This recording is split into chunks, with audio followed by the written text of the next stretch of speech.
My fellow Americans, welcome to our Fellow Dems podcast, episode 2, part 1, Alex Whitaker. Alex currently serves as the Southeastern Regional Organizing Director for the Democratic Party of Wisconsin. Prior to working for the Wisconsin Democratic Party, Alex served as a campaign manager for Kenosha County Executive candidate Jerry Gully.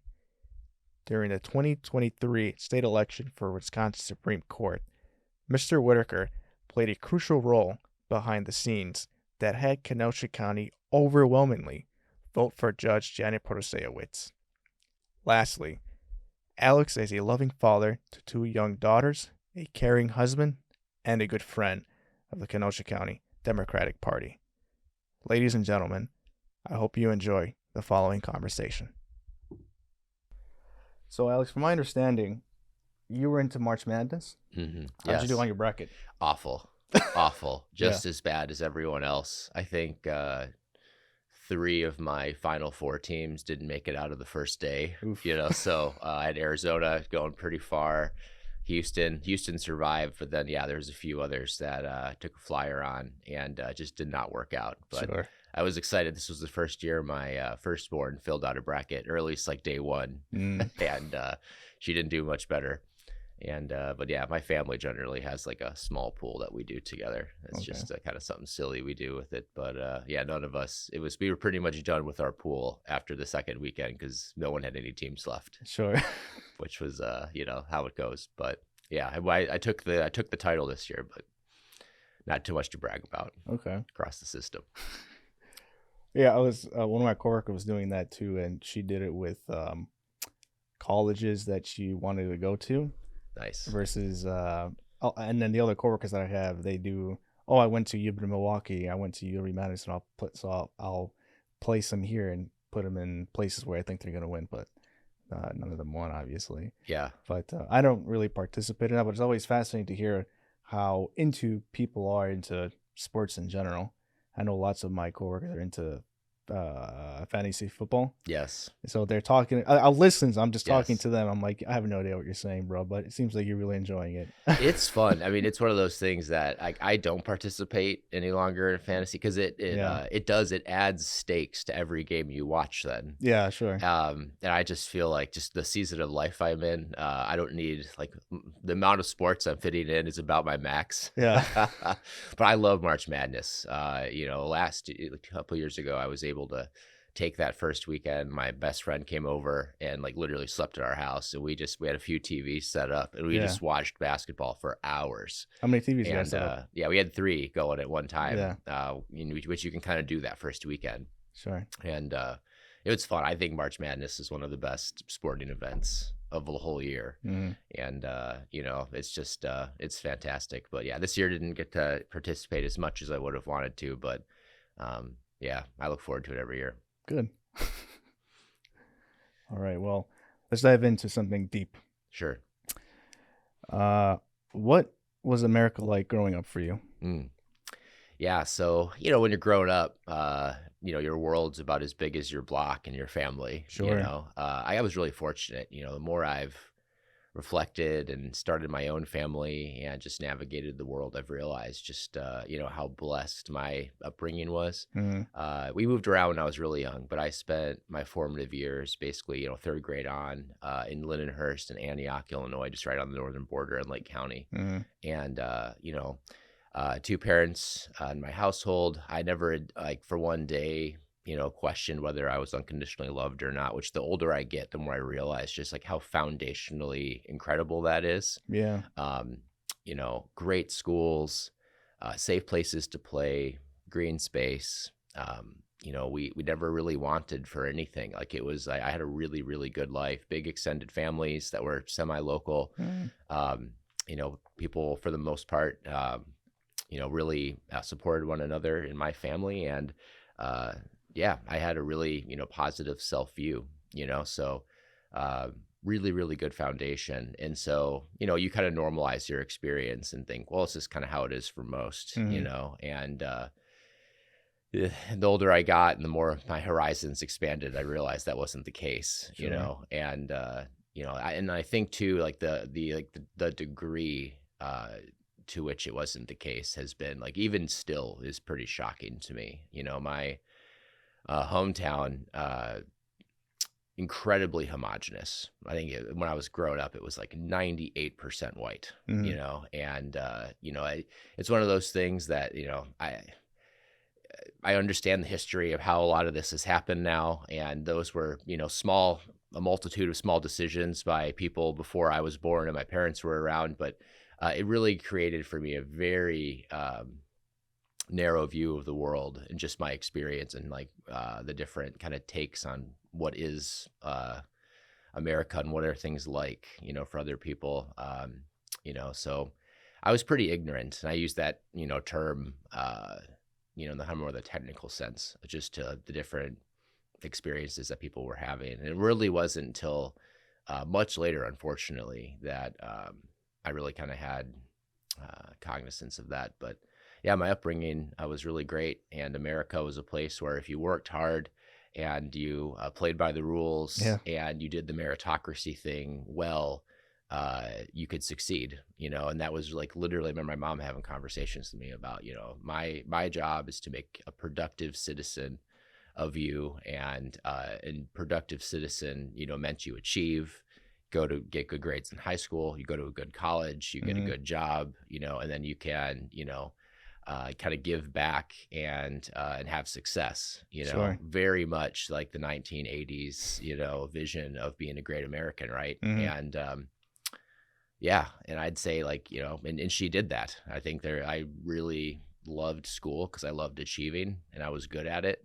I didn't love learning until much later, but education was a huge focus growing. And and again, more it was achieving at school than it Mhm. was necessarily like the bigger picture. But um, I think my parents like did the best with what they had, and they both worked really hard and made some really like intentional decisions to Mhm. invest in us growing up. That now, like, being a parent myself, that intentionality gets like more and more pronounced every year, and Mhm. just kind of seeing some of the things that they navigated and tried to set us up to succeed. So Sure.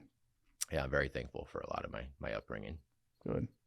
So, when did you realize that? Oh, well, when was the moment, if you can recall, when you thought, when you saw, oh, not all families are like mine. Yeah.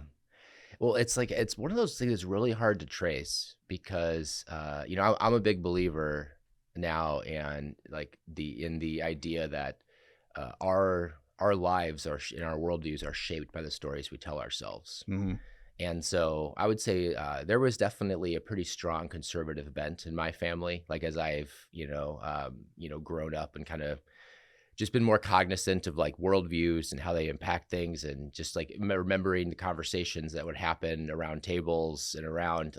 And so basically, meritocracy was a huge foundational piece of like my extended family worldview Uh, on many sides.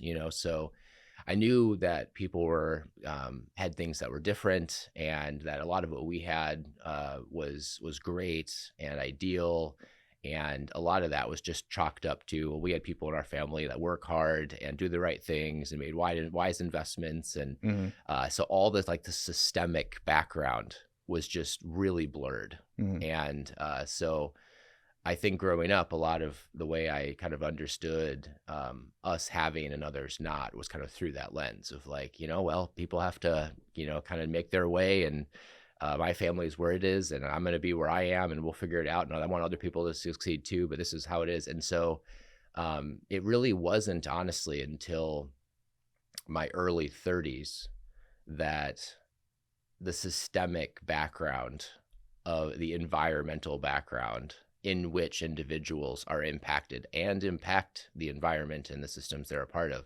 Yeah. where I started to, like, that more nuanced view of the world started to take hold, and realize, like, okay, that doesn't mean I jettison all of this, because there is wisdom and reality to, I can impact my environment. I, as an individual, can do a lot of things. I am, as an individual, have agency. I think that's really important. I hang on to that.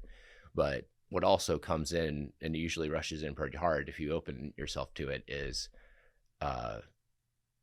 for every performer, there's a background and a cast, and a writer and the whole thing. I mean, like once you start to really like open your worldview up to accept that, like, okay, there's these systems at play right now that none of us authored but are here. There's whole histories, like history is this amazing like bouncing ball of one thing happened to another, and here we are. We just kind of find ourselves at this point in time. And once I started to realize that, and then started to read a little bit more about race, especially, it's crushingly obvious how, where people start, and the playing field being how it is not determinative, but incredibly impactful for how certain lives go and the stories that people believe and live into, right? Including my own. And I think so that was honestly like happened very late for me. But yeah, it was probably my young 30s where that really kind of came in, and a multitude of factors for that, but that was really kind of when it started. Sure. Yeah, I definitely agreed. Your family background, I think it's sort of make or break your future. Looking back, as you were speaking, I was reflecting back on my life, my upbringing, and frankly, I think I was incredibly well off and privileged and advantaged you're a first generation American if you were born here, right? If your parents were from another country, then you were born here, you're first generation, right? Is that how it goes? Yeah, Or... I think that's how Okay. I think that's how it's described. Yes. Okay, just making sure. So, as a first generation Mexican American of Mexican immigrant parents, comparing myself to other first generation Mexican Americans, I was, well, rich, and not just. I don't mean just like financially, but overall, I was better off than lots of them. I remember my parents drilling mostly my mother, and my mother really drilling in my head that education is important. Yep. You need to get straight A's. You need to, maybe a B here and there, but mostly A's. You need to go to college. You need to do a lot better than what we did. We sacrificed so much to come here, and you really need to do your best here, and this country can provide you the opportunities to do your best. And if I didn't have that, I don't think I'd be where I am today. And as I was growing up, I remember meeting other families, not just Mexican American or Hispanic, but other families in general, thinking, "Oh man, I have it lucky. I'm blessed, lucky to have the family that I have, because I'm not sure who I would be in their shoes." Right. And, exactly. Oof. Yeah, education's interesting. I think the way it's viewed, we talk about education as being this, kind of elevator in our society, and I think there's a lot of truth to that. I will say I do feel like it raises the floor, especially if your family is kind of already created like middle class financial security. If you can get a really good education, get that first really good job, you pretty much are going to operate at that financial level unless we have a major economic upheaval or addiction or things that could happen. But if you kind of stay on, the plan, it really does have that solidifying effect, and Sure. so I do think there's a lot to that, and I'm also a big believer in education as a way of just kind of expanding people's imagination. I think that's like, we talk about imagination in like a way of kind of artistry, but I think so much of like, it's more than that. It's way more than that. It's like what you can imagine, like I think sets the limit for what you can actualize in the world.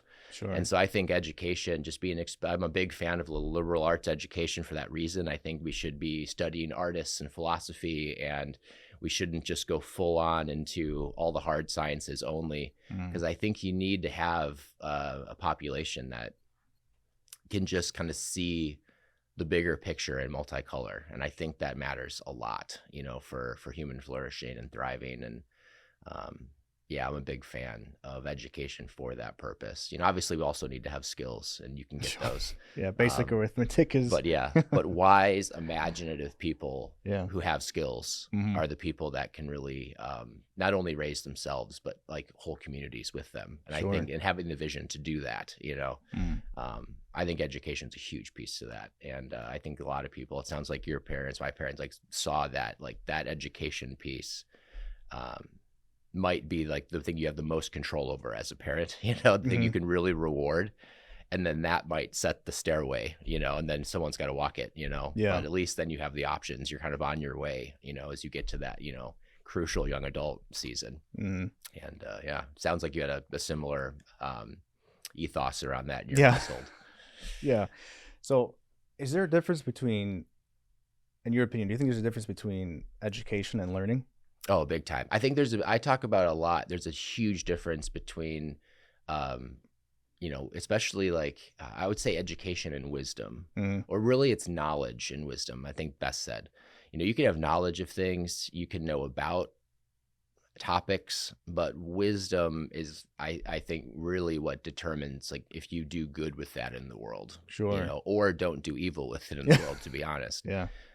there's a lot of things we know now. We've seen this with every like major scientific advance. Most humans are like, hey, how can we use this to make the world better? But there's always that small group that's like, how can we weaponize this?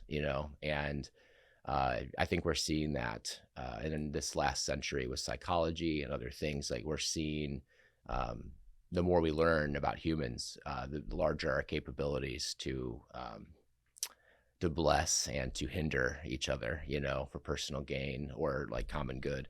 And so I think like wisdom is like the most important thing. Mm. I think beauty and wisdom, if you can be a person that really values both of those things, you can navigate a lot of ugly, and you can also navigate a lot of complexity that knowledge itself doesn't quite get there, and so I think learning, I feel like, is somewhere in like the middle space. And what I just talked about, where for me, my just educational journey, I have a lot of education.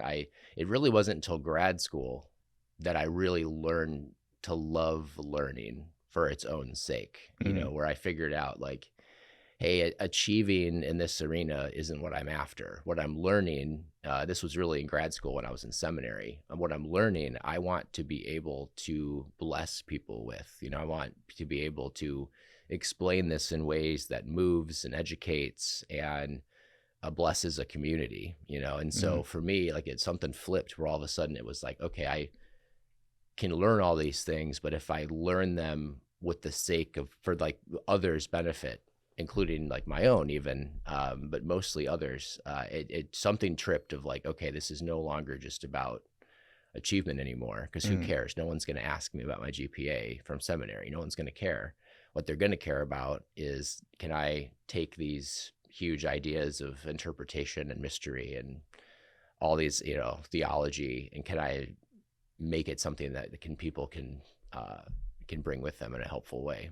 And I think that's the art of teaching and wisdom creation around you. And so once I figured that out, all of a sudden it was like, okay, I just approached the whole enterprise of education from a learning side instead of an achievement side. And I think that was a major shift. I don't know if I think I couldn't oversell like how big a change that was in my life. It affected, we talk about lifetime learning. I think a lot of people are like, I don't get that whole idea of lifetime, because they're trained in achieve in school. And some people, it's like, well, that either makes me feel good or it doesn't. But a love of learning, I think you really kind of have to have that switch flip. And, for some people it never happens. And some are lucky to have it happen early. For me, it was late, unfortunately, but I'm glad it did. Yeah, sure.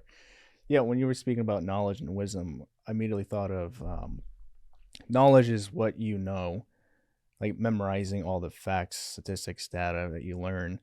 But wisdom is the application of those things. Yeah. And I think that's a big distinction there.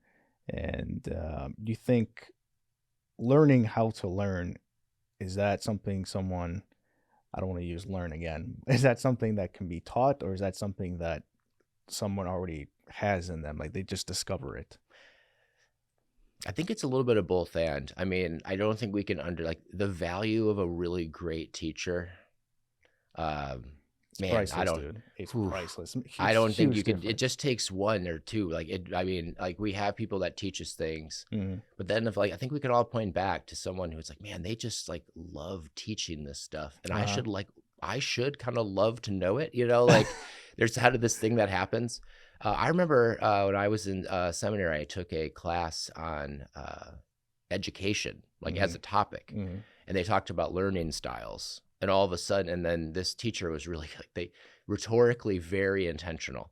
And they said something along the lines of, this always stuck with me: if you teach only in a way that caters to your learning style, you are failing your community.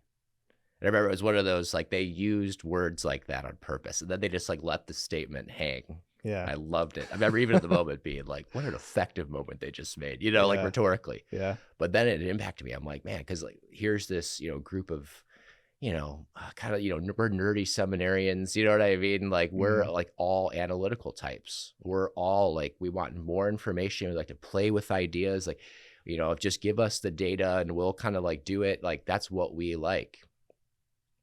And I think he was so effective in saying like, that will be the minority group when you account for everyone's learning, like just pathways in your community. And that was just so helpful for me because it really helped me break out to be like, okay, I need to tell stories. I need to use pictures. These aren't props. They're learning tools. Like it really helped me understand, like you really kind of have to hit all the different flavors to be effective. Sure. Especially kind of in a oratory situation.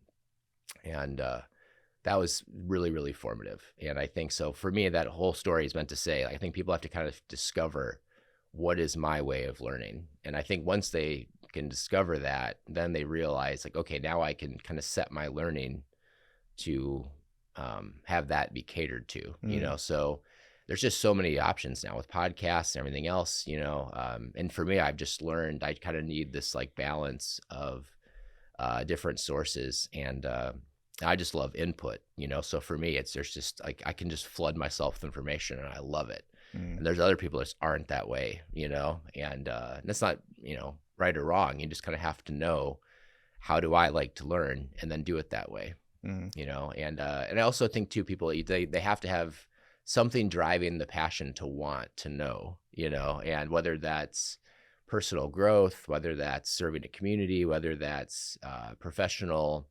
advancement. I think you have to kind of know, like, why am I learning this? Like, what's my why? And some of it should just be for fun. I think you should have some things, that you ultimately aren't of much worth, and that's okay. But then there's some other things too, where I think you need to say, okay, like me knowing this impacts the environments around me. Yeah. Me being able to speak to what's right and what's wrong about certain things, like the impact is larger than myself. And I think that's where you have to have a little discipline sometimes, maybe a lot of courage too, to really dive in. But yeah, that's kind of my take on that. Sure. You reading any books currently? Yeah, I've done a lot of reading around suffrage in the last couple of years. I spent a lot of years reading a ton about race and the history of race, and I love history. I just think history is fascinating, and read a lot of books there. And then I think as you get into a topic, you could kind of put that under the topic of just like the history of liberation and oppression, depending on what way you want to look at it. And so I just realized how little I had studied about the suffrage movement. The labor movement's kind of on my next, leg of the journey here. I also read a ton about personal development, and more just like adult development from a psychological perspective. I think psychology is maybe one of the most important sciences right now, and just the amount of gained knowledge in the last 20, 30 years in that field, like, is absolutely incredible. Sure. And, and I just think knowing kind of how humans develop and the stages we tend to go through. And I think it's been just helpful to me, navigating a season where I feel like I've grown quite a bit from one season into another. The predictability of it is nice to know. And then you can kind of navigate, I think, with maybe a little bit less bumps and a little bit feeling a little more seen in that Sure. process, you know. So I find it affirming. So that's been something I've been reading a ton lately. But yeah, I like to read the hard stuff. You know, Sure. I've done a decent amount of reading about fascism and totalitarianism in the last year or two. A lot of podcasts on that. Tim Snyder and others. Yeah, and my wife will often ask me, she's like, "Man, you read like heavy stuff, you know?" It's like, and it's like I'm the person that just says like we can't look away, you know, Yeah. and knowing what's going on and having a sense of like when it's happened before and how it looked, you know, and just for me feeling like I just, yeah, to me as like a reformer, I think you just have to have that view of history, that because it can really help you understand, and sometimes just remind you that you're not crazy, that the things that you're seeing have happened before in different forms, and you know, here you are, right? So I love history. I also find a lot of inspiration from history. You know, there's people who did exquisitely brave things that, you know, kind of knowing those stories, you can kind of grab like those moments where you're just like feeling kind of exhausted or down, or feeling like, wow, the systems that have made this other thing happen are huge and seemingly unconquerable. You look back at history and pretty easily find people that said, yeah, I feel all the same ways, but they did it anyway. And it worked, you know, and there's, you know, I find a lot of inspiration there. So that's why I read a ton of history for that purpose. Yeah, lots of virtuous people back in the day. Yes. Yeah. I think there's virtuous people. That's the thing I always remind myself. It's like, we don't know, even the people themselves. Like Ida B. Wells, I don't think had a sense that like she would be someone with streets named after her. Like that the tide of moral opinion would change so swiftly and so thoroughly that she'd be as celebrated as she is. I mean, she did writing about lynching as a Black woman anywhere in the U.S. In the time that she lived, where basically racial terror was tolerated by most of the systems that she existed adjacent to or within. Like, incredible, absolutely incredible. And so you just, and so I look around and, you know, there was, you know, there's people right now that like don't know that's who they are. You know what I mean? Like we'll get 80 years down the line and I think be surprised by some of the folks that were like, yeah, we didn't really understand what we had in that person, you know, growing up. You know, they were pretty amazing when you just step back and look at all their life. You know, and so yeah, I take a lot of heart in that we just like, we kind of don't know the heroes we're walking amongst right now. You really don't know. And there's also people that it can very much go the other way, you know? Yeah. And they tend to not know themselves either, maybe even to a greater degree. Yeah. You know, and that should give us all pause. So yeah, it's yeah, history's wild. You just never know what's going to happen. And I think that's why it's exciting. Sure. Who was it that said this? That history doesn't repeat itself, but it does rhyme? Yes. I forget who said that, but definitely I think maybe perhaps we're seeing that now. We're seeing it rhyme right now. Yes. Without even knowing it. Yes. So. Yeah, yes. I think that's the right way to put it, you know, because just so many things are different and they change, you know. Yeah, I think rhyme's the right metaphor. Because, yeah, you could look back at history and say, okay, these seem to be the teams. This seems to be the ideologies that supported each side. You know, here's the assumptions that were going on. But, like, the general, I mean, just the technology, especially as you study the last 200 years. I mean, just think of, like, the cataclysmic change in technology, even in the last 100. Absolutely. You know, since the printing press, it's just been this nonstop technological explosion that you know, has affected every phase, right? Every stanza, if you will, to stick with the metaphor. But I believe there are certainly parallels that go on these like century cycles, and you know, that certainly informs how I interpret where we are right now. Sure. Absolutely. Sure. But it's different every time. Yeah. So you can't necessarily rest on your laurels that the solutions are going to be the same, or Yeah. that the ball is going to bounce the same way. You just can't, because it's so different But on the other hand, if you study history really hard, or thoroughly, I should say, it does seem like you can kind of predict where certain movements are going to go once they get started and get a little steam, So fortunately, yeah, we might get into it, but that gives me, I think we're in for some speed bumps here as a society in the short term. Sure. But before switching topics, is there a book that you can think of that you like to recommend, or you can recommend to someone? Yeah. Oh man. The Fire Next Time by James Baldwin is not always a book people are ready for, but James Baldwin, for me, and the way I'm wired, I'm a reformer. I'm anywhere environment I'm in, I'm a reformer. That's the through line of my life. James Baldwin spoke to me in a way that few authors, I just resonate so deeply with his work. And that book really changed my life because he was able to very precisely press on, he showed me a systemic cultural way to interpret the world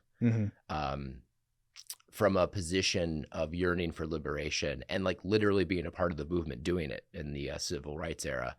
That man, and he's also, I think, one of just the most effective users of the English language that was ever born in the U.S. I really believe that. When you read or even listen to his work, stunningly good rhetorically, and I respect him a lot. I would also say "Begin Again" by Eddie Glaude Jr. He basically took a lot of Baldwin's best paragraphs and interacted with them in the kind of post-Trump era, and I think he's an incredible scholar and a great writer in his own right. So seeing these two men interact with each other, learning from both, while one also venerates the prior for impacting, you can see someone interacting with his hero while kind of also being that for you. It was just a really great experience for me as a book. I would also, this kind of gets into my background, Jesus and John Wayne by Kristen DeMay. She's a historian, and that book kind of drew the lines together for me of what the white evangelical movement has been, not how it understands itself, not the story it tells about itself, but what it's actually done in the US and the world. She kind of laid out all the receipts, and then kind of later in the book, it got really biographical. It was certain chapters where it was there's where I was, and that book was hard. But one of those things where I just think history has so much power to kind of zoom out and say, all right, where'd this come from? And her whole thing was that kind of where we found ourselves in 16 was kind of what was going to happen with where this movement was going, and kind of having spent so much of my adult life within that movement. It was nothing easy. There was nothing easy about that book.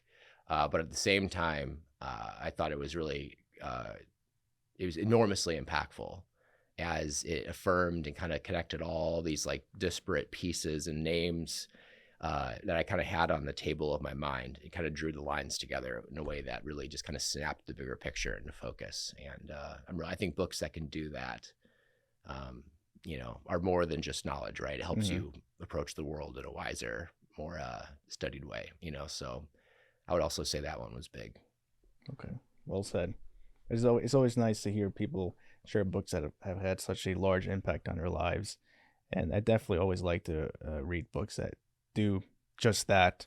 And I know I said we're going to move on, but you reminded me of a book that I read that was introduced by a good friend of mine. Shout out to Jimmy. Hope you're doing well. I met him at grad school. He's Navajo. Okay. And he recommended me a book called Bury My Heart at Wounded Knee. And it came out, I think, in the 70s. But this book laid out all the receipts of war crimes committed by the U.S. government. Right. And how essentially not only were Native Americans slaughtered, but they were constantly thrown on the bus and they were constantly being betrayed. Like they would sign a treaty with X Navajo Nation, and then some businessman or some miner would go out to their lands and discover some mineral, some expensive mineral that could be used for whatever business practice. Like, oh, we have a treaty with them. How about we just look away? We scratch that treaty away and invade anyways. And that was that occurred pretty much all throughout the 1800s and early 1900s. It's like, yeah, oh, you have X mineral. Well, say goodbye to your treaty. We're gonna take over. Yes. Now. Yes. Yeah, and it gets real graphic too. I still remember a chapter where it discussed the slaughter of children and a gruesome detail. Thinking, oh my God, this wasn't too long ago. No. And this was not at all talked about in any U.S. history class that I've taken. It really tends to I recall taking U.S. history and then, oh yeah, the programs came over from England, made friends with the Native Americans, and that's that. Yes. They helped them, how to farm, harvest their crops and everything, and then they became friends. Well, that's not really the case. Yeah. I've read multiple authors from an indigenous background, and they've said things like, we really can't do a full reckoning with the history of our country without having Native people at the table. And I wholeheartly agree with that. I mean, when you look at just like, especially when you trace the history of Supreme Court and its rulings, the Marshall Trilogy, I mean, the Doctrine of Discovery, like these are things that people haven't heard of, but were enormously formative in, like you said, the 1800s, early 1900s, in just cementing imaginations of inequality within the ethos of our society, and yeah, like you said, just heartbreaking. How could this even happen? Kind of reactions, man, if you haven't read a history book at some point that you just want to throw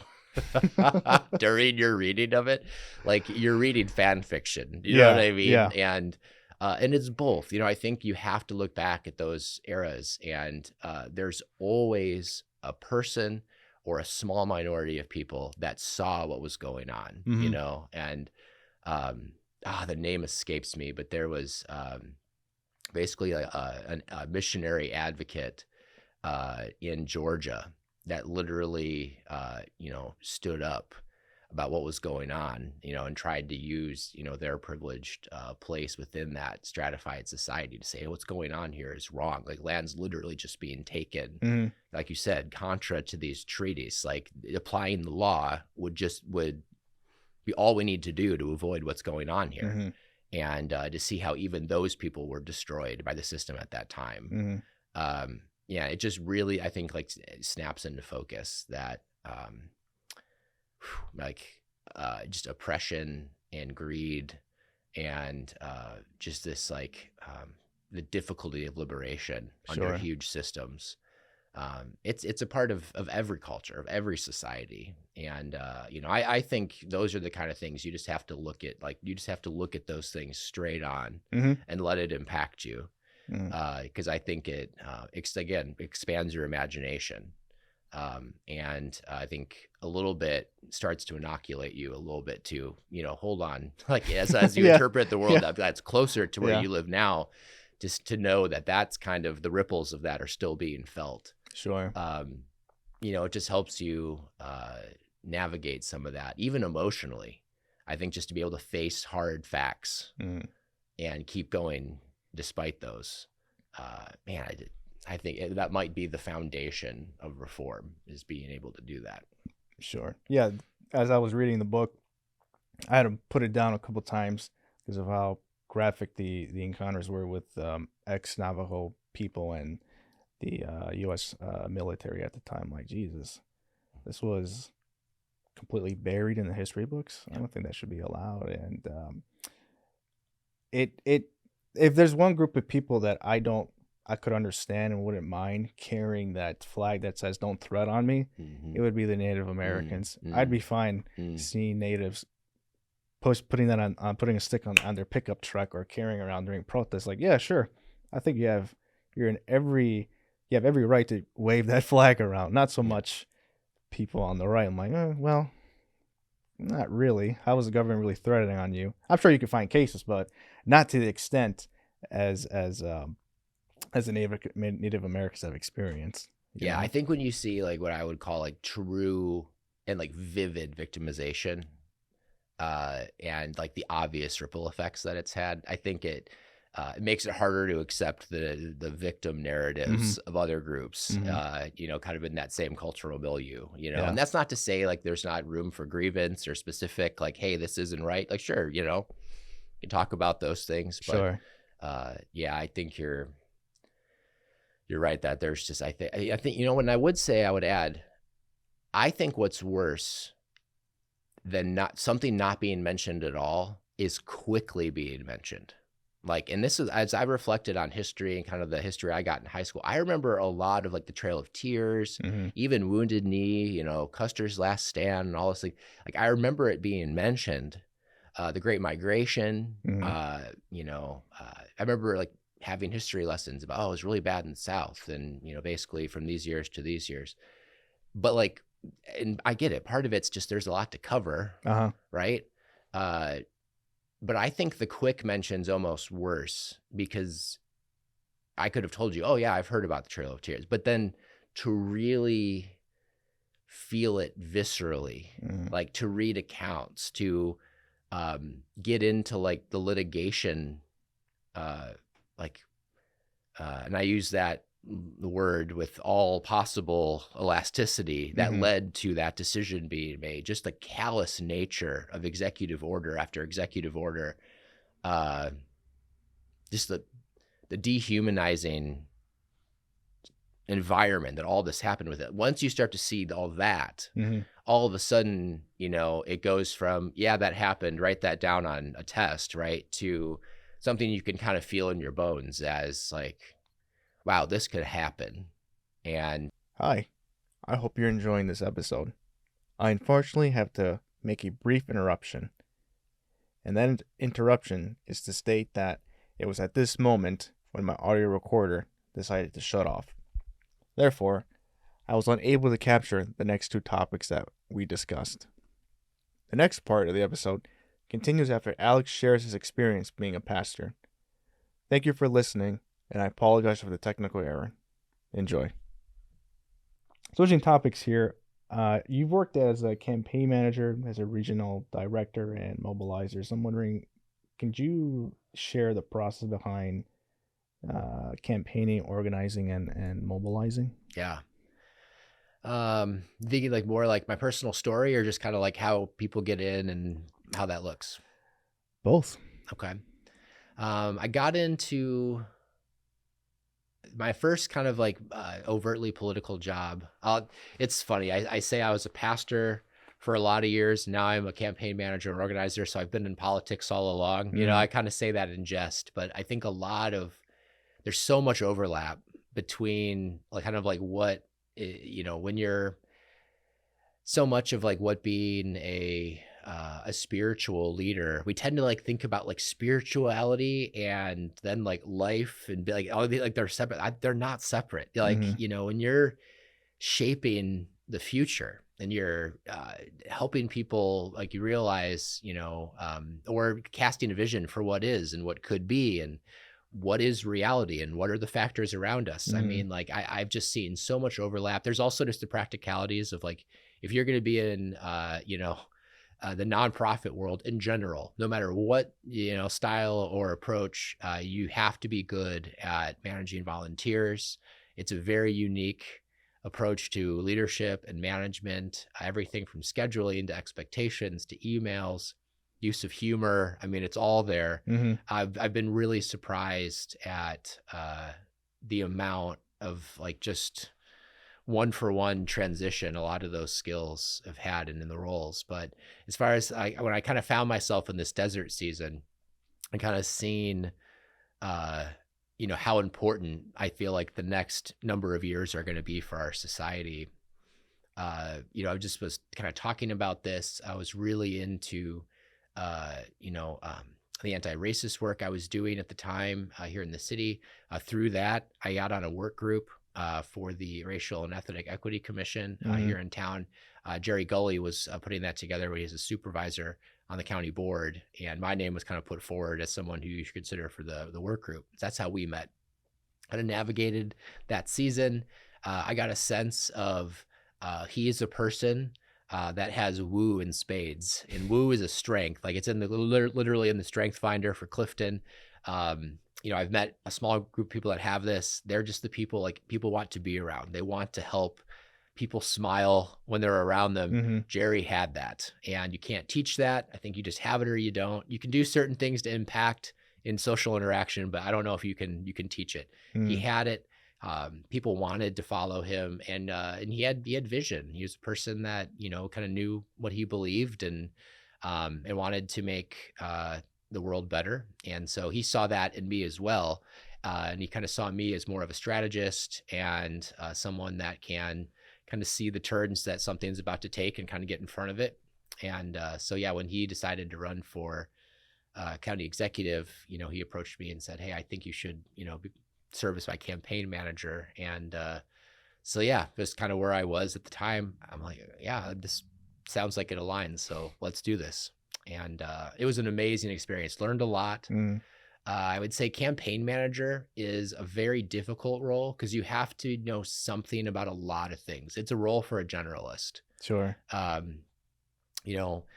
So the intricacy of finance in campaigns is something that shocks most people.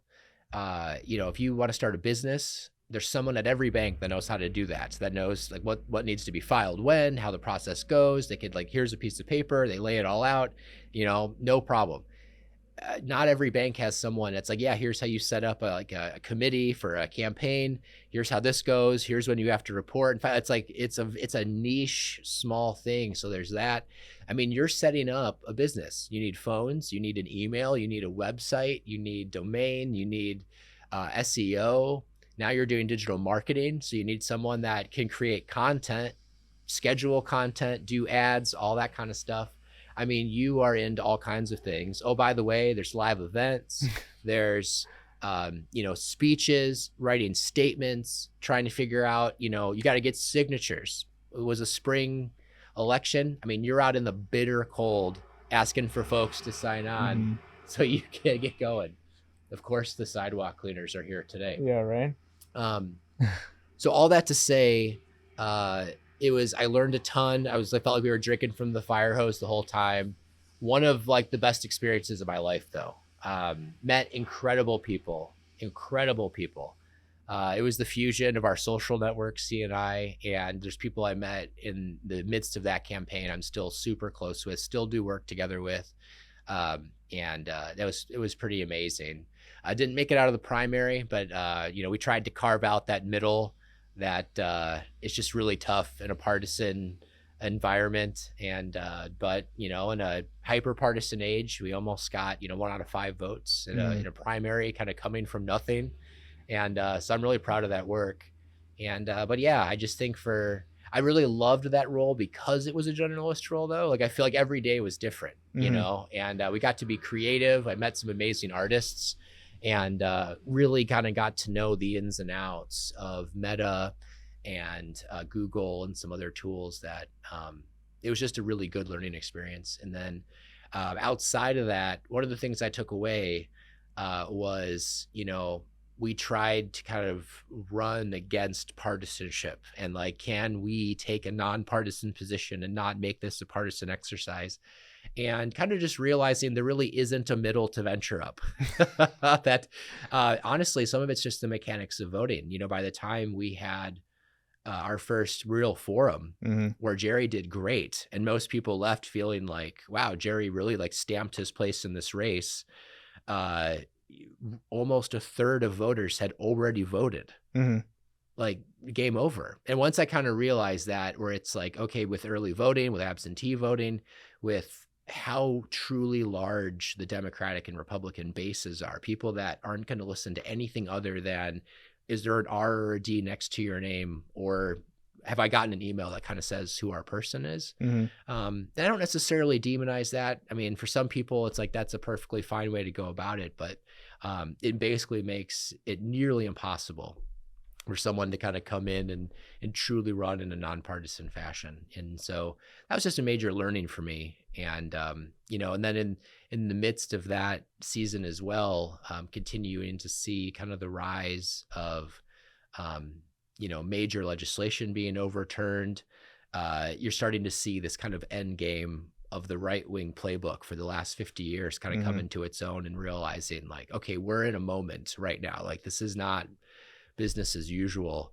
Kind of convinced me that, I really maybe should consider like getting more involved with the Democratic Party, because that's where my values are. And, so doing that. And then I just applied and, came on with the Wisconsin Democratic Party in the fall. I came on late. So it was, hey, come in here and just kind of get things ready to go for get out the vote. Yeah. Man, like that was very stretching. And it felt like, there was a lot at stake in that fall with the presidential election. I'm convinced a second Trump term would have been catastrophic, not only for our society, but for our democracy and maybe even the world. And I don't think that's hyperbolic, especially after January 6th and everything else we saw. So it was, I think, just important, on the heels of all that in 22, to really feel like Wisconsin being a swing state, seeing how close we were at the Supreme Court level, of seeing tens of thousands of votes being thrown out, seeing how important our governor was for holding the line on just sensible. We were watching all this really crazy homophobic, anti-education bills being passed all over the country. That'd be happening here if not for Tony Evers. And so, being a part of that, and also retaining Josh Call, enormous for our state. So I'm really proud of being a part of that. And so now I serve as one of the regional organizers in the Southeast. So the 3 counties that make up kind of the Southeast rectangle, and met a lot of amazing people. Obviously really excited about the results from the Supreme Court race. I feel like we're feeling hope again that, we've been under the gerrymandered Walker era ethos for so long, and it's honestly really hurting our state. I think we've kind of normalized schools that don't have enough money. We've normalized healthcare just not being what it could be if we just would accept federal funds, like certain just no-brainer policy decisions that we can maybe get done here in the next decade with fairer maps and a kind of a different legislature. And I also too feel like it seems like the more moderate Wisconsin voter is starting to realize like the MAGA thing is not helpful. Like, even if that's I would have a much more damning assessment of it. But I think there's enough people being like, this, I'm not sure I like this. Like, I'll take it for now. I think I feel good about things moving forward. But, really kind of what I've learned is it's really rewarding work. It's really hard work. The Democratic Party is a coalition party. It's not homogenous. And so it's that makes it more difficult to kind of balance everyone's values. Everyone has the way they would do things, and, I think just kind of my role is to help people kind of realize like, hey, as far as the political activity we do, what are the most needle moving activities that we could be a part of? Let's organize that well. I still bring a lot of my volunteer management and recruitment experience. It's really about just like giving people vision and courage, as well as just a good experience as much as you can. People are coming, they're making brave choices, to go out and, take a stand and talk to folks and make calls. And, I think that sacrifice and that bravery should be honored, and I think people should understand and have a sense of like, this is you taking your place in history, like this is amazing, this is it. This is you doing the work. You're going to beam with pride at some point, when you describe to your descendants, like what you did in this cultural moment, like you were out there. Like, I think that should be talked about now. We don't need to wait for hindsight.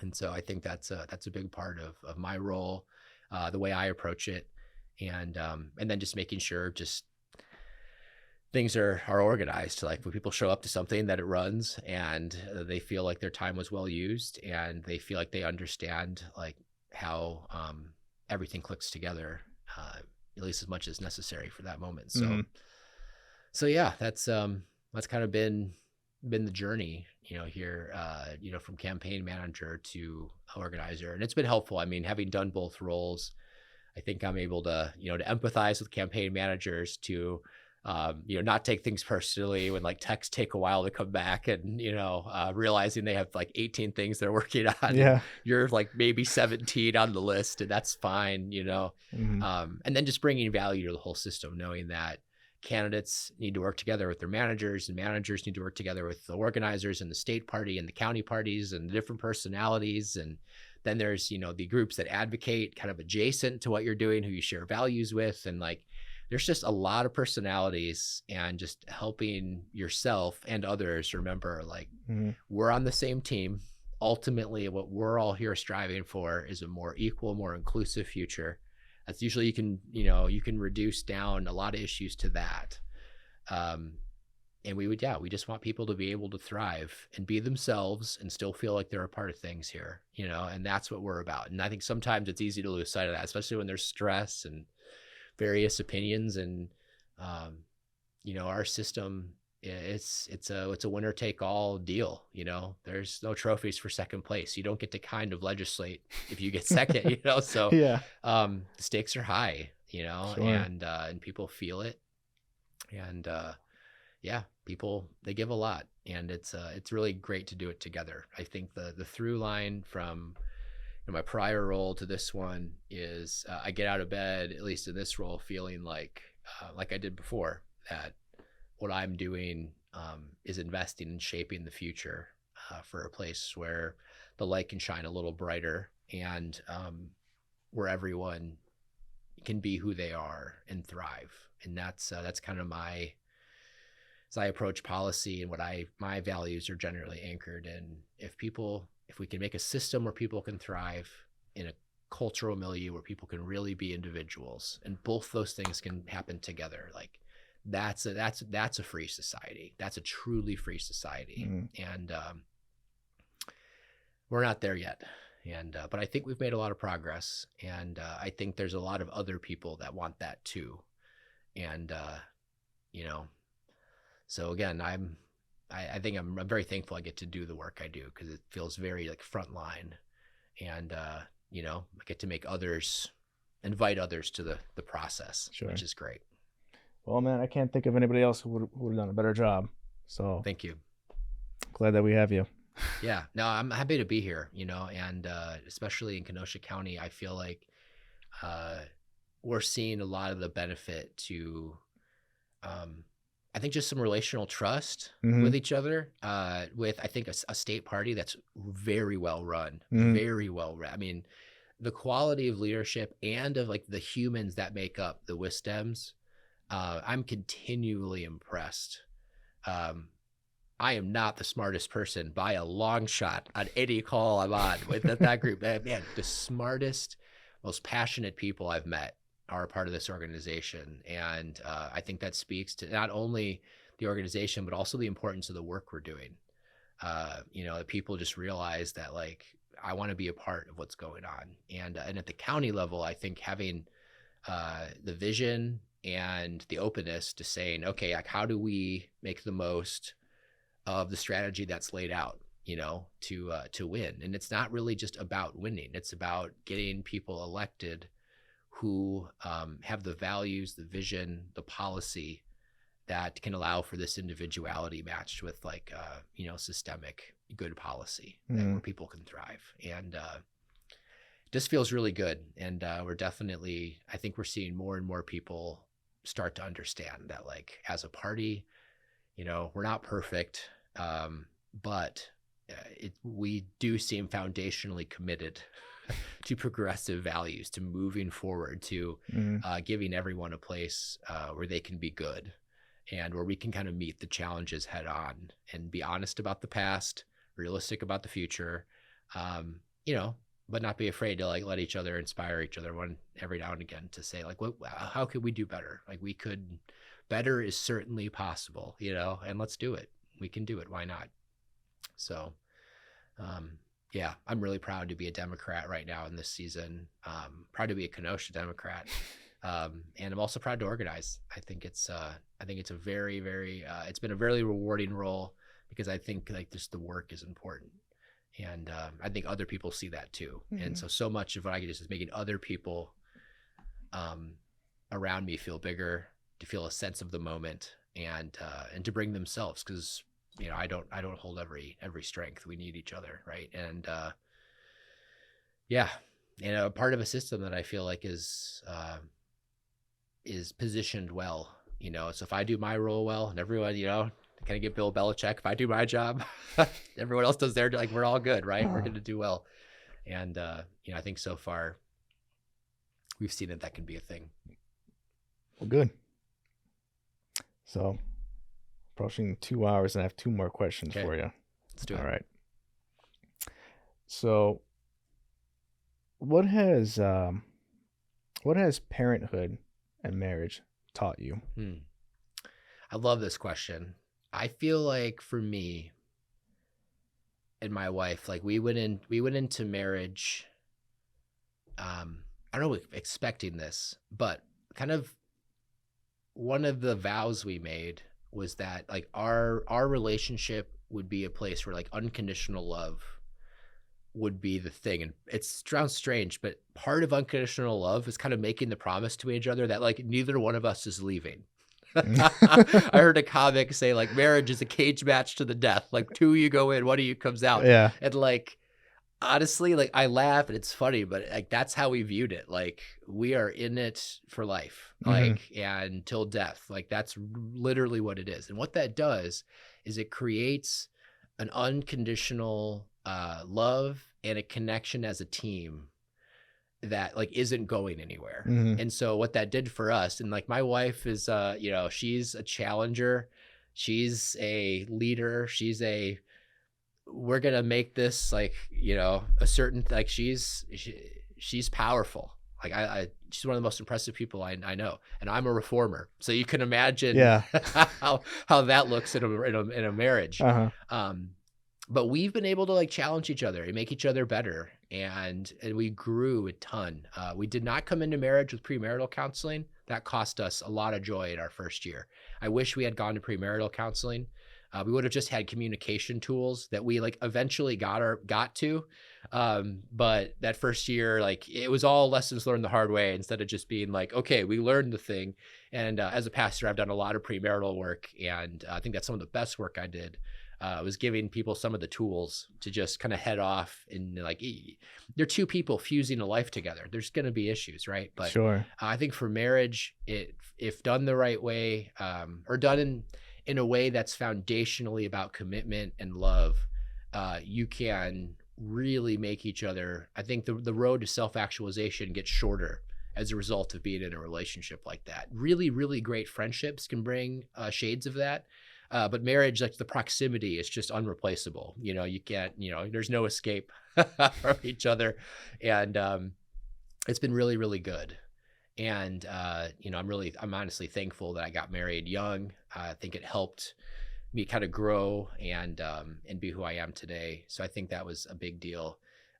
You're also just able to support each other. You're able to be a little more risky sometimes in the things that you do. I was able to kind of step out of my role and kind of have a season of self-discovery and kind of you know, identity reworking, you know, because my wife was able to be like kind of there, and kind of, you know, we were able to make decisions together to have the kind of financial and life space to kind of have a season like that, you know. And so you're able just to kind of like lean on each other back and forth as you kind of navigate the different phases of your life. And so yeah, it's been a really big deal for us. And then parenthood is kind of like the next level to that, if you like, because like it's interesting when you're just married, you only wear so many hats. Like you're friends, foundation. I think that's gotta be the foundation. Like, my wife's my best friend. Like, there's like no one I'd kind of like rather hang out with than her. And like I'm sad when people like aren't in situations that way, because it's like, this is the person you're hanging out with all that, whether you want to or not. You should really enjoy their company. I also think companionship is another thing that's like foundational.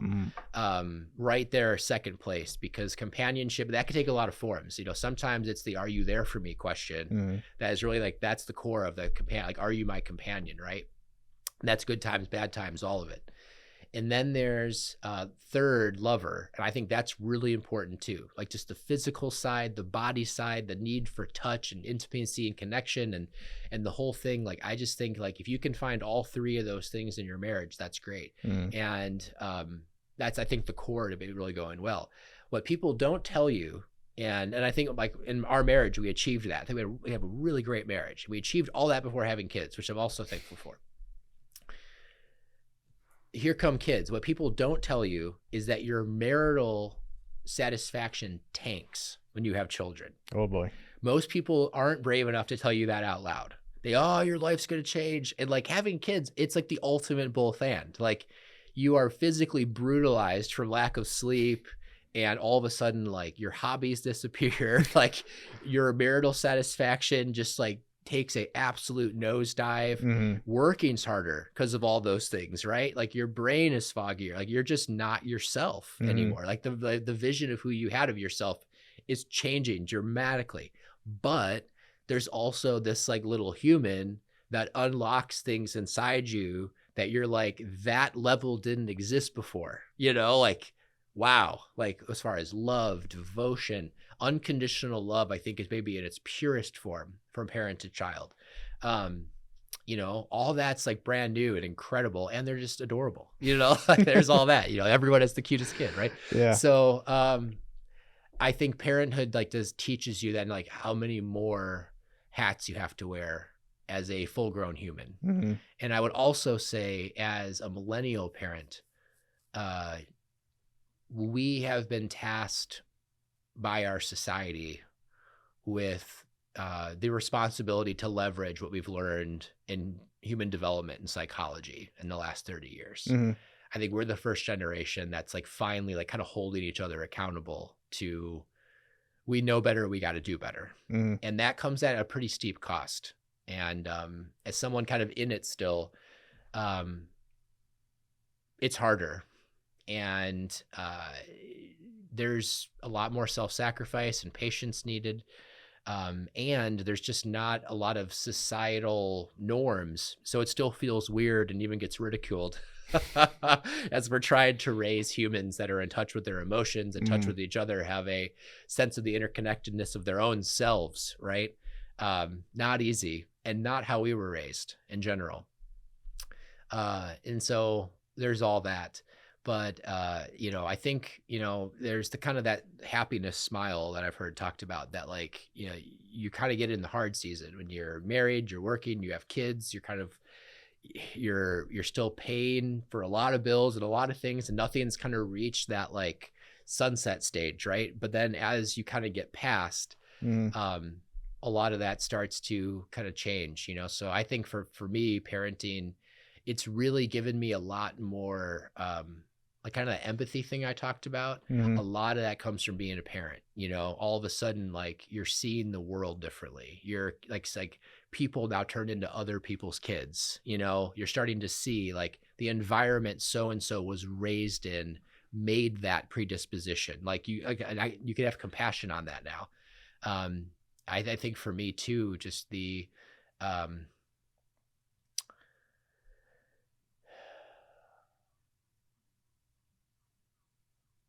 really understanding like what's at stake. Like, you will hand the next generation the world they have to live in. And I feel an enormous amount of responsibility for that. Now, I would also say in my study of history, like, I don't have to feel guilt or shame about stuff that happened before I came into existence. I can call things shameful. I can call things, people should feel guilt if they were there.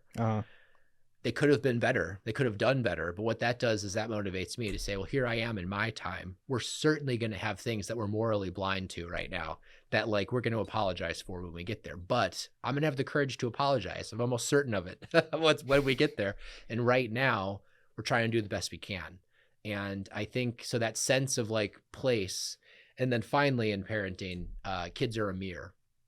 And you really start to get to see who you are, which is great on some level. On one hand, you see all your like things you're really proud about yourself and your strengths, and you see them in your kids, and you're like, oh, I'm glad that we share that. Yeah. That's a real strength, and I'm glad you have it. But then you also see the stuff where you're like, I got that thing too.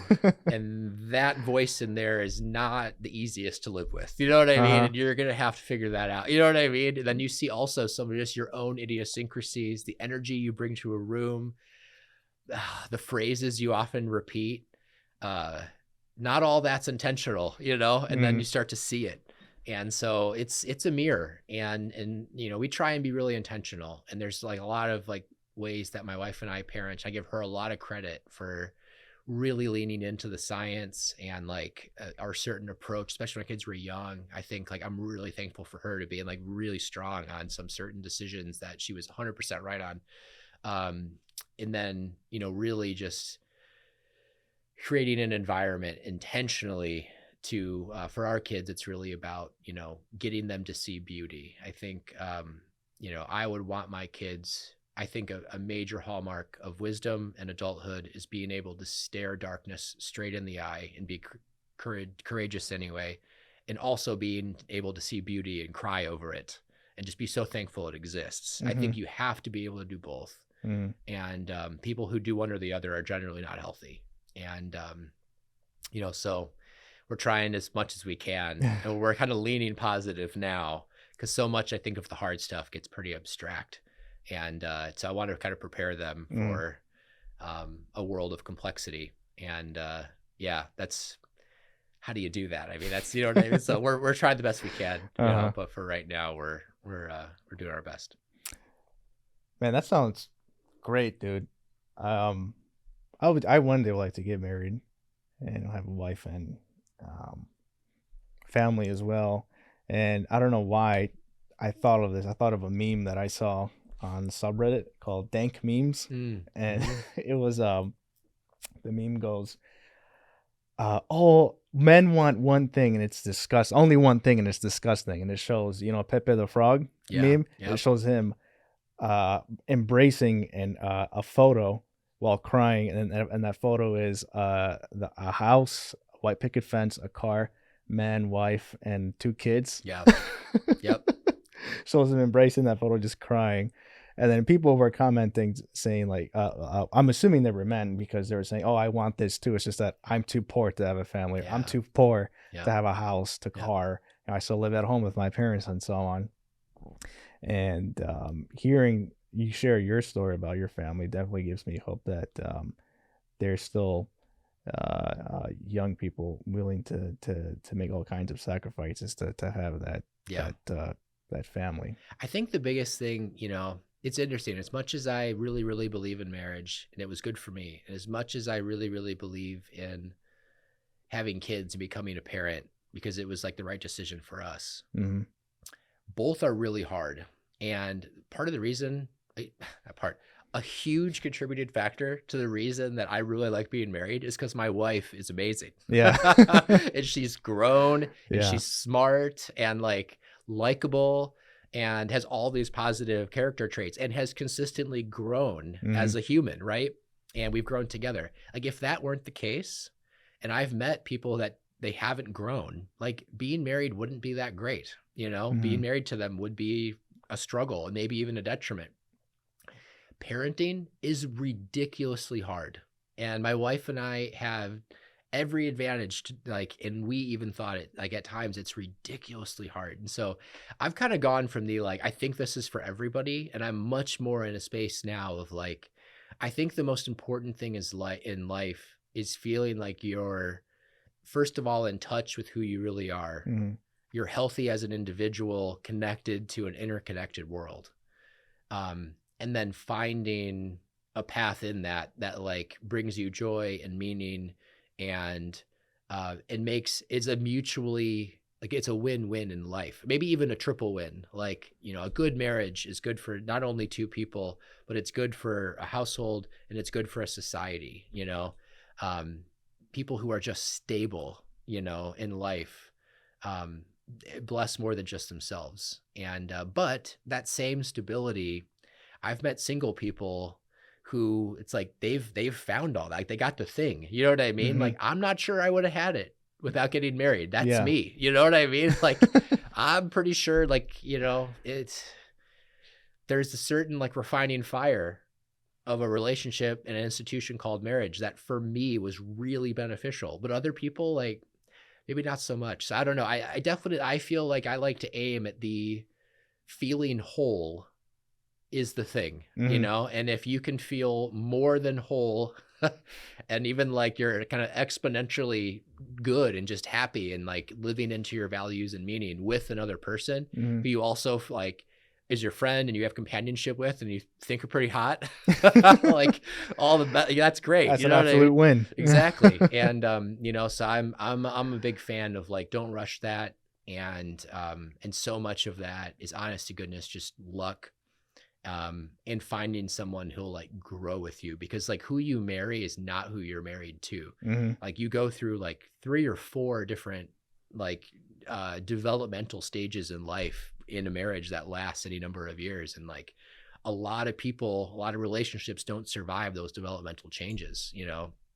And so anyway, I think you just have to find someone who has that open mindset, that growth view of the world, you know, and you want to do it together. I think that's the big thing. But yeah, I used to be a like, marriage is good for everyone, marriage. And like now it's like, you know, I think for me, marriage worked great. And for a lot of people, I think it's a good idea, but a lot of people, it's not. You got to set it up right, or it can really like, it can hurt your joy in life. It really can, you know? So yeah, proceed with caution. But if you find the right thing, I think when you know, and generally your parents and friends know. I think that's what I tell young people. Like, you should probably like, you know, date who you want to, but you probably should marry by committee, because like your family knows you. Yeah. And if you're like, if you open for honest feedback, they will tell you when you're the problem. They'll tell you when like your partner's the problem, you know. They can tell you when something just, you know, like you can feel it, you know. But if your family is like, nah, this makes all kinds of sense, this is great, that's generally a good sign, you know, assuming your family like is for you and not narcissistic and unhealthy. If you have a semi-healthy family, and especially your friends, like they know, you know. It's like, if you ask your friends like, hey, does this person make me better? Am I better in a relationship with this person? Yeah, bro, 100%. Put a ring on it. It's like, all right, you know. The other hand, like most friends will be like, it's like, all right, enough said, you know. And yeah, I just think opening yourself up to feedback with like a decision that huge is a really, really important thing, because people know, they generally know, and they don't have permission to tell you, you know. Yeah, they know if she or he passes the vibe check. Yes. Like, yes. And sometimes it's just a fit check too. You know? It's like, hey, they're great, but y'all just don't make sense. You know what I mean? And then sometimes you see other people and it's just like, man, like you just see it. It's instant. Like they just make sense. You know? Doesn't mean you're the same, but there's just a certain level of sense making, like the synergy, right? Of the vibes that just like, yeah, this works. And then sometimes it's just not there. It's like, yeah, you're probably going to fight this, you know? Yeah, that's tough, because life's hard enough. So I often heard the phrase that your partner should be a compliment in your life. Yes. And I think that's true. Yes. So. Yes. I think you just have to have like a sense of like, that can get kind of utilitarian, you know. I like sometimes in kind of the like achievement like sections of the internet, it's like, you know, team up with someone that's like, you know, you're going to triple your business. It's like, yeah, I mean, if you're really into business, you probably should find someone that like also likes the grind and sure, you know, but like maybe it'd be healthier you find someone who's like, they're the one that makes bad decisions. You know what I mean? They're the fun one. You know what I mean? Like that might be better, because this phase might end. Like you might not be the hustle person in 10 years, right? So you need someone who's going to grow. But like, yeah, I've seen some like stuff that makes me feel a little like, I think you need a friend and a companion first. If they're friend companion, like you should just like want to chill. You know what I mean? Yeah. And then, then there's the, would I want to raise kids with, like, when I start businesses with this person, like, and not everyone's going to fit all that. Sometimes it's like your business stuff's going to be with you and your business associates, and this person's like, they're just your friend, your companion. That's not their lane, So anyway, it's complex. Sometimes you got to be careful with what you're looking for even. That's just life. Yeah. Yeah. Yes. So Alex, one last question before we take off here. What advice would you give young Americans? I think the two most important traits about a person is being inquisitive and courageous.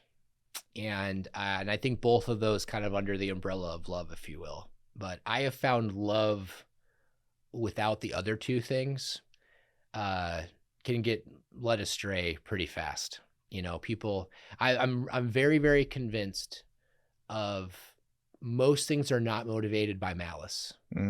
As I look at history, as I get to know people, as I look at my own life story and how I would talk to my 20-year-old self versus my, almost 40-year-old self, malice is generally what does not motivate, and it's very easy to ascribe malice to things. And I wouldn't even call it stupidity. I would say this, it's the stories we tell ourselves. And the only way out of what I think of like our rigid, kind of fundamentalist leaning mindsets. And that can be in science, that can be in religion, that could be, hustle culture. Like there's all kinds of niches that we can find ourselves in, tribal identities that we can adopt, that get very us in them and get very rigid. And the only way out of those things generally are close relationships, but like an internal value, an evaluation of being inquisitive and brave. And I think if you are both of those things, and I think you need to be both, because you can be inquisitive and you can ask questions. But what I've discovered in my life and what I've seen of other people who continue to grow and make bold moves is that ultimately you have to have the courage to say and know that changing my belief on something is going to have dramatic implications for my real life and a number of spheres. And am I going to have the courage to accept those implications? And for a lot, and the first one is usually a change of identity. And that's destiny calling right there for somebody. And I think that's where like real courage is necessary. I think so much of what I've learned about anti-racism work especially is that you can put a lot of facts out there. If someone's not naturally inquisitive and they are not courageous enough to say, if that thing is true, I'm going to have to rewire parts of my identity and my like life story, maybe even my extended family story. Unless they're willing to like look inward and say yes to that, which I think maybe is some of the most courageous decisions you can make, you're going to get stuck at one point or another in life. There's just too many developmental seasons and changes you have to go through. Life will find you eventually. You will run into suffering. You will run into success. You will run into people that like just do not fit your narrative of the world. And most people do not choose unhealth in those moments. They do not choose malice in those moments. They don't choose hatred in those moments. They choose faithfulness and love to the wrong things and faulty ideologies, and incomplete ways of seeing. So I just think it's so important to be inquisitive, to ask people questions in good faith, to ask yourself hard questions in good faith, and then to have the courage to deal with the implications of new knowledge, and I think that is something as a young person, you're probably not inclined to do. As a young person, you're going to be inclined toward finding something you can really latch on to and then just going with it. And for a season, that might be okay. But by age 25, age 30, you really need to come back to this, like, am I being inquisitive enough? Am I courageous enough to change if confronted with questions and answers that don't conform to the narratives I'm telling myself about myself and the world? I think that's the most important thing. 'Cause if you can do both of those, I think you can it's wisdom will find its way in. You'll be able to listen to people you might otherwise demonize. You'll realize like a trip outside some boundaries every now and again are okay intellectually, and that you could find your way back or not, and you're okay. You can kind of step out of fear with inquisitiveness and courage. And, I think for me, that's like the number one, piece of advice I think I would give young people. Okay. So, yeah. Well, appreciate it. Yeah. Is there any social media organization you like to plug before we take off? I think one of the best examples of what I just said is Adam Grant. He's on all the major socials. He's a voice I hold up. I think he embodies a lot of what I just talked about. He's been a real help to me. Man, what else? I would also say too, kind of in this question, like, make sure you curate your algorithms, like with people like Adam Grant. Like when you find people, you're like, this person embodies what I'd like to be like, or people that don't. But for whatever reason, like there's something about him, either positive or negative, that you just don't understand it. Like fill your algorithm with these people. I think in the algorithmic world, I think we honestly have an ethical responsibility to shield ourselves from infospheres and know that we need to go purposely fishing in places our algorithm wouldn't necessarily send us naturally. The best way to do this is to ask questions like you just asked with friends, especially when they disagree with us, and just like really, using the algorithmic nature of news and information to make sure we're exposing ourselves to things. And I think that's so important. And I would really do the best you can to follow people who have at least an understanding of statistics, psychology, and cultural movements. And the people I have found that do all three of those things well have been the most helpful in really keeping track of what's actually going on in the cultural milieu of our time. People who have to kind of get back to stats to prove a point, they tend to be a little more, a little less sensationalist, or if they are, you could kind of perk up and say, all right, this person doesn't just fire off. If they're really concerned about this treaty I've never heard of that just got signed, I probably should go over there and look at that. That's a big deal, So honestly, for me, I would make sure you're following too some people who are willing to talk about Christian nationalism, and follow some people. And the best people on that be Andrew Seidel, and some other names I can give you maybe for the show notes. Sure. To kind of put in there. But I think understanding Christian nationalism, and also just having a general understanding of how fascist politics works, because fascist politics can be used by people who aren't even really trying to be fascists themselves. I know that might sound hyperbolic, but we're living in an age where a lot of these strategies are being deployed. And if you can kind of see it happening, it'll maybe help you inoculate yourselves to some of the stuff's going on, or at the very least, kind of see the movements as they're happening, so you can be a better part of the resistance, if you will. Cool. So, yeah. All right. Well, thank you very much for your time. Appreciate it. I know there was some loud noise. I'm hoping that the microphone didn't pick up too many of it's them. Life, man. So, thank you everybody for joining us, and catch you next time. Yes, thank you. Thank you.